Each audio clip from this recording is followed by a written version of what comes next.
श्री वरद गणेश अष्टोत्तर शतनाम स्तोत्रम।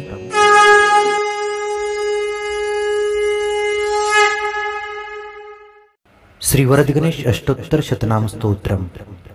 इस दिव्य स्तोत्र का सृजन ऋषियों द्वारा किया गया है, जिन्होंने भगवान गणेश की महिमा को व्यक्त करते हुए उनके 108 पवित्र नामों का वर्णन किया है। श्री गणेश अष्टोत्तर शतनाम स्तोत्रम भगवान गणेश को समर्पित एक विशिष्ट स्तोत्र है, जो उनकी सर्वव्यापकता, करुणा और सिद्धि प्रदायक स्वरूप का वर्णन करता है। इसमें गणेश जी के 108 नामों का उल्लेख है, जो उनके विभिन्न रूपों, शक्तियों और गुणों को प्रकट करते हैं। इस स्तोत्र के नियमित पाठ से साधक के सभी कार्य निर्विघ्न पूरे होते हैं और उसे सिद्धियों की प्राप्ति होती है। गणेश जी को विघ्नहर्ता कहा जाता है। इस स्तोत्र का पाठ सभी प्रकार के विघ्नों और बाधाओं को दूर करता है। यह स्तोत्र साधक को भौतिक सुख और आध्यात्मिक शांति दोनों प्रदान करता है। स्तोत्र के जाप से जीवन में आने वाले कष्ट, दुर्भाग्य और दरिद्रता का नाश होता है। भगवान गणेश बुद्धि और विवेक के दाता है। यह स्तोत्र पढ़ने से साधक को मानसिक शक्ति और ज्ञान का विकास होता है। गणेश जी के 108 नामों का स्मरण करने से भक्ति, शक्ति और उत्साह का संचार होता है। यह स्तोत्र सौभाग्य, समृद्धि और संतोष का आशीर्वाद देता है।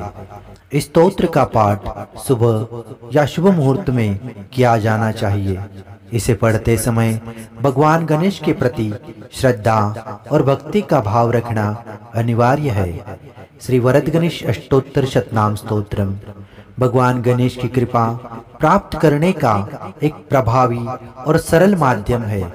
इसे श्रद्धा और नियमितता से पढ़ने या श्रवण करने पर साधक को इच्छित फल, शांति और परम कल्याण की प्राप्ति होती है।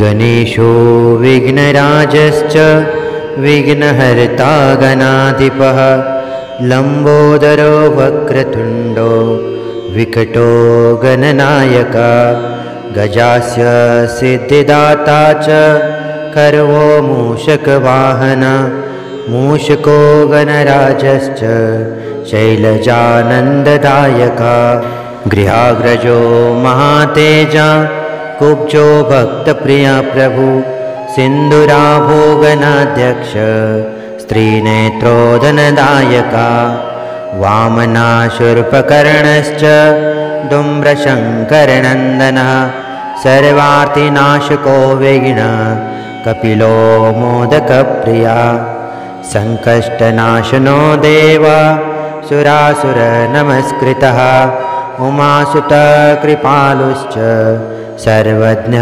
प्रियदर्शना हेरम्बो रक्तनेत्रश्च स्थूलमूर्ति प्रतापवान् सुखद कार्यकर्ता च बुद्धिदो व्याधिनाशकः इक्षुदण्ड प्रियाशुरः क्षमायुक्तो गणाशकः एकदन्तो महादार सर्वदा गजकर्षकः विनायको जगत्पूज्य फलदो दीनवत्सला विद्याप्रदो महोत्साहो दुःखदौर्भाग्यनाशकः मिष्टप्रियो फालचन्द्रो नित्यसौभाग्यवर्धनः दानपुरार्धगण्डश्च अंशको विबुधप्रिया रक्ताम्बरधरश्रेष्ठः सुभगो नागभूषणः शत्रुध्वंसे चतुर्बाहो सौम्यो दारिद्र्यनाशकः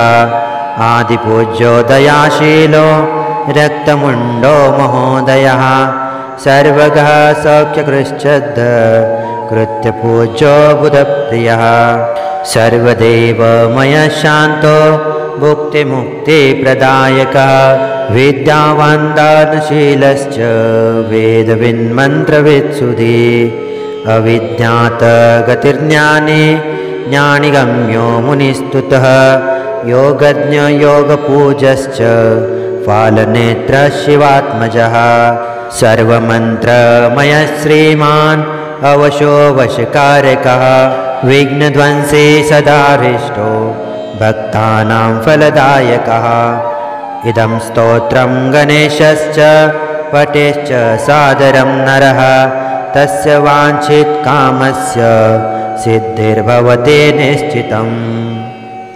इति श्री वरद गणेश अष्टोत्तर शतनाम स्तोत्रम्।